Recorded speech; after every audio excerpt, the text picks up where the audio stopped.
Francis കോക്ക് ഖാന്ത.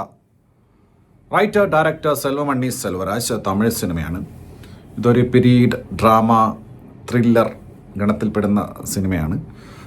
ഇതിലെ നായകനായിട്ടുള്ള DQ, Dulquer Salman, അതുപോലെ തന്നെ റാണ തുകുബാട്ടിയും കൂടി ചേർന്നിട്ടാണ് വേറെയും കുറേ പേരുടെ ഈ സിനിമ നിർമ്മിച്ചിരിക്കുന്നത്. DOP Danny Lopez. അദ്ദേഹം ഒരു സ്പാനിഷ് സിനിമാറ്റോഗ്രാഫറാണ്. ഇതിനു മുൻപ് DQ തന്നെ അഭിനയിച്ചിട്ടുള്ള മഹാനടിയുടെ സിനിമാറ്റോഗ്രാഫർ അദ്ദേഹമായിരുന്നു. പിന്നെ എഡിറ്റർ അന്തോണിയെ കുറിച്ച് പറയേണ്ട കാര്യമില്ല. അന്തോണി. മ്യൂസിക് ജാനു ചന്ദർ. സോങ്സ് ഒരുപാട് സോങ്സുകളൊന്നുമില്ല. പിന്നെ ഒറിജിനൽ സ്കോർ ചെയ്തിരിക്കുന്നത് മറ്റാരുമല്ല, നമ്മുടെ ജേക്സ് ബിജോയ്. ആസ് ഓൾവേസ് അത് വിശദമായും പറയാം. പീരീഡ് സിനിമയുടെ കാലഘട്ടം എന്ന് പറയുന്നത് 1950s ആണ്. ആ സമയത്തെ film making, cinema, studios, stars, അതുപോലെ തന്നെ ഫാനിസം, ചതികൾ, ഈഗോസ്, ഇങ്ങനെ കുറേ കാര്യങ്ങൾ പ്രതിപാദിക്കുന്ന ഒരു സ്ക്രീൻ പ്ലേ ആണ്. അത് MK ത്യാഗരാജ ഭാഗവതർ അദ്ദേഹത്തിൻ്റെ ലൈഫ് പോർട്രേ ചെയ്യുന്നതാണ് എന്ന് പൊതുവിൽ ക്ലെയിം ചെയ്യപ്പെടുന്നുണ്ട്. പക്ഷേ ഒഫീഷ്യലി ഇവരെങ്ങനെ അത് അനൗൺസ് ചെയ്തിട്ടില്ല. അപ്പോൾ ഇതിൽ ഇദ്ദേഹത്തിൻ്റെ കഥാപാത്രം അത് MKT ആണെങ്കിൽ ഇത് TK എന്ന് പറഞ്ഞു കഴിഞ്ഞാൽ TK മഹാദേവൻ, ദുൽഖറിൻ്റെ കഥാപാത്രം. തിരിച്ചിട്ടാലും മറിച്ചിട്ടാലും അങ്ങനെ.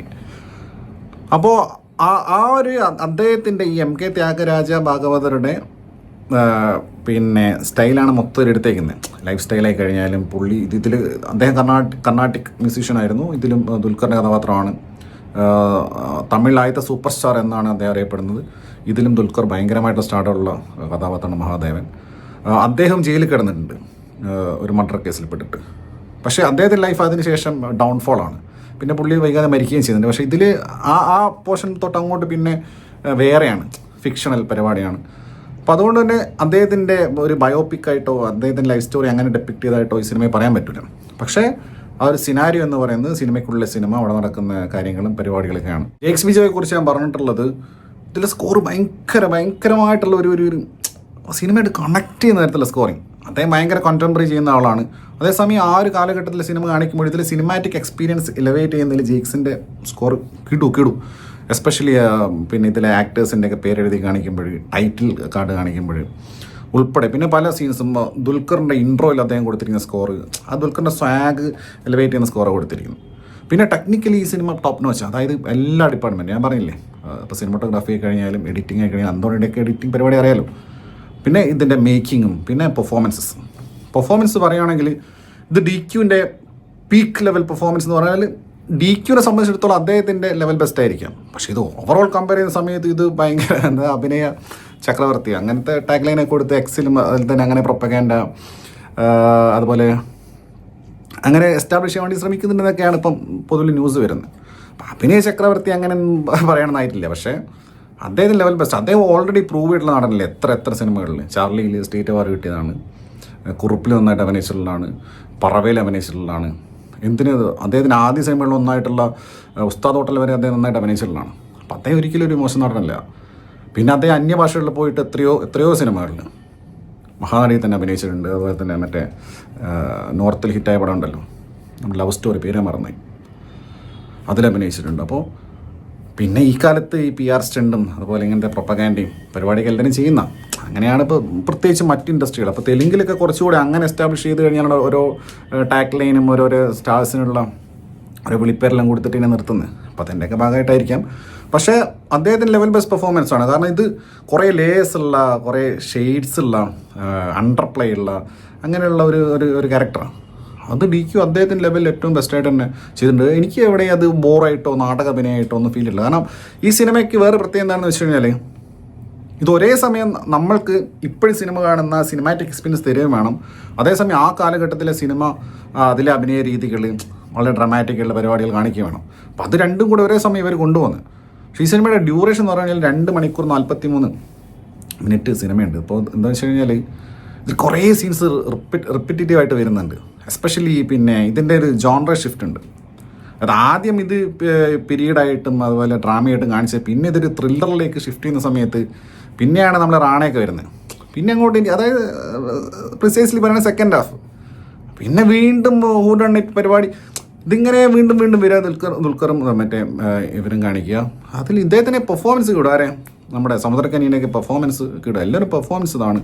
പക്ഷേ സിനിമ എന്ന നിലയ്ക്ക് അതാണ് ഇതൊരു ആ ജോൺറയോട് നീതി പുലർത്തിയ സിനിമയാണെങ്കിലും അതിലൊരു പീക്ക് സിനിമയൊന്നുമല്ല, പെർഫോമൻസസും പീക്കൊന്നുമല്ല, ഒരു മിഡിന് എബോവ് ഉള്ള പെർഫോമൻസസും സിനിമ തന്നെയാണ്. പക്ഷേ ഇത് ദുൽഖറിൻ്റെ നഴ്സറി പിള്ളേരൊക്കെ കണ്ടു കഴിഞ്ഞാൽ അവർക്ക് എങ്ങനെ ഫീൽ ചെയ്യുന്നത് എനിക്കറിയില്ല. കാരണം ഇത് ഇത്രയും ഡ്യൂറേഷനുള്ള വളരെ മീഡിയം പേസിൽ ഇങ്ങനെ, അഥവാ എക്സ്ട്രീംലി സ്ലോ പേസ് എന്ന് പറയില്ല, മീഡിയം പേസിൽ പോകുന്നൊരു സിനിമയാണ്. സ്റ്റോറി ടെല്ലിംഗ് ഉണ്ട്, ഡ്രാമാറ്റിക് ആയിട്ടുള്ളതുണ്ട്. പിന്നെ നമ്മുടെ നടി ഭാഗ്യശ്രീ ബോസെ അവരായിട്ടുള്ള DQൻ്റെ കോമ്പിനേഷൻ സീൻസ് അതും കുറേ പ്രാവശ്യം റിപ്പീറ്റ് ആയി വരുന്നുണ്ട്. അത് അവരുടെ റിലേഷൻഷിപ്പിൻ്റെ ഡെപ്ത് എസ്റ്റാബ്ലിഷ് ചെയ്യാൻ വേണ്ടി വല്ലാണ്ട് കഷ്ടപ്പെടുന്നുണ്ട്, പ്രത്യേകിച്ച് സെക്കൻഡ് ഹാഫിൽ. ഇത്രയൊക്കെ സ്നേഹമായിരുന്നു എനിക്ക് അവളെന്ന് പറഞ്ഞാൽ, ഭയങ്കര ഇതായിരുന്നു എന്ന് കാണിക്കാൻ വേണ്ടിയിട്ടുള്ള കുറേ ഭയങ്കര ഡ്രാമാറ്റിക്കുള്ള കഷ്ടപ്പാടുകൾ. എന്നാൽ സമുദ്രക്കാനി ഇത് തന്നെ ഞാൻ പറഞ്ഞേ, കുറേ തവണ ഒരേ ഇത് തന്നെ അയ്യാന്ന് വിളി, അയ്യാൻ പുള്ളിയെ വിളിച്ചിട്ട് ഇങ്ങനെ. പിന്നെ കുറേ ജൂനിയർ ആർട്ടിസ്റ്റുകൾ ചില ആൾക്കാരെ പെർഫോമൻസ് കുറച്ച് ഓവറാണ്. അതെന്താ അറിയില്ല, ഈ തെലുങ്ക് സിനിമയും തമിഴ് സിനിമയുടെ സമയം എപ്പോഴും ഓവറാറുണ്ടല്ലോ. ഗായത്രി ശങ്കറുണ്ട് നമ്മുടെ വിക്രത്തിൽ, തലയിലാണ്ടായപ്പോൾ സ്ത്രീയില്ലേ അവർ. പിന്നെ നിഴൽക്കൽ രവീന്ദ്ര വിജയ് പ്രൊഡ്യൂസറായിട്ട്, ഭഗവതി പെരുമാൾ. അപ്പോൾ ഇതെന്ന് വെച്ച് കഴിഞ്ഞാൽ ഒരു കാലഘട്ടം, ഒരു പീരീഡ് നമ്മളെ കാണിച്ചു തരാം. അപ്പോൾ നമ്മൾ തന്നെ മലയാള സിനിമയിൽ ഈ സ്റ്റുഡിയോയിൽ മാത്രം ഷൂട്ട് ചെയ്യുന്ന കാലഘട്ടത്തിൽ നടന്നുള്ള പല ചതികളും പല പീഡനങ്ങളും പലതിനെക്കുറിച്ച് നമ്മൾ വായിച്ചിട്ടുണ്ട്. നമുക്കതിനെക്കുറിച്ച് ഡയറക്റ്റ് അറിയില്ലെങ്കിലും വായിച്ചിട്ടുണ്ട്. അപ്പം അങ്ങനെയൊരു കാലഘട്ടത്തിൽ ജീവിച്ചിരുന്ന ഒരു നായകൻ, ഹീറോ എന്നാണ് അദ്ദേഹത്തെ വിളിക്കുന്നത്. അപ്പോൾ അദ്ദേഹത്തിൻ്റെ മാനസിക വ്യാപാരങ്ങളും അതിൻ്റെ വേരിയസ് ലേയേഴ്സും ഒരു ആക്ടർ എന്ന നിലയ്ക്കും സ്റ്റാർ എന്ന നിലയ്ക്കും പിന്നെ കോൺഫ്ലിക്റ്റുകൾ കാണിക്കുന്ന ഒരു സിനിമ. പിന്നെ സിനിമയെ കുറച്ചുകൂടെ സീരിയസ് ആയിട്ട് കാണുന്ന ആളുകൾക്ക്, സിനിമയെക്കുറിച്ച് പഠിക്കുക ചെയ്യുന്ന ആളുകൾക്ക് ആ ഒരു കാലഘട്ടം മുതലേ സിനിമ എങ്ങനെയായിരുന്നു നമുക്ക് ഇത് കണ്ടാലും മനസ്സിലാവും. പ്രത്യേകിച്ചും സ്ക്രിപ്റ്റിൽ കൈകടത്തുന്നത് സ്റ്റാർസ്, പിന്നെ മാനിപ്പുലേറ്റ് ചെയ്യുന്നത്, പെർസ്പെക്റ്റീവ്സ് മാറ്റുന്നത്, ഒരു ക്യാമറ ആംഗിൾ പോലും മാറ്റി വെക്കാൻ പറയുന്നത്, അങ്ങനെ മൊത്തത്തിലുള്ള കുറേ സാധനങ്ങൾ. അതുകൊണ്ട് എനിക്ക് ഫസ്റ്റ് ഹാഫ് ഭയങ്കര ആ ഒരു ഏരിയ ഭയങ്കര ഇതായിരുന്നു.